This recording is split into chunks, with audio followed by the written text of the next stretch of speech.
மின்சார கம்பிகளில் இருக்கும் பறவைகள் ஏன் மின்சாரத்தால் பாதிக்கப்படுவதில்லை? எந்த ஒரு உயிரினமும் மின்சாரம் தாக்கப்படுவதற்கு போதுமான அளவு மின்னழுத்தமும் மின்னோட்டமும் அதன் உடன் வழியாக செல்ல வேண்டும். அதாவது மின் சுற்றில் ஒரு முழுமை இருக்க வேண்டும்.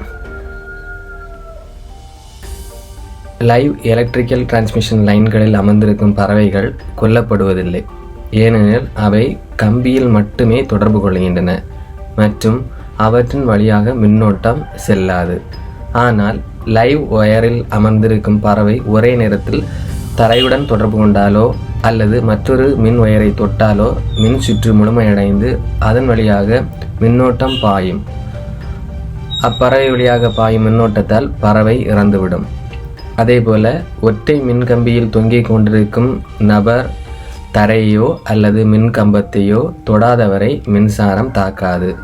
தரையுடன் தொடர்புடைய மின் கடத்தும் பொருட்களை தொட்டாலோ அல்லது தரையுடன் தொடர்பு கொண்டாலோ அவரும் மின்சாரத்தால் பாதிக்கப்படுவார்.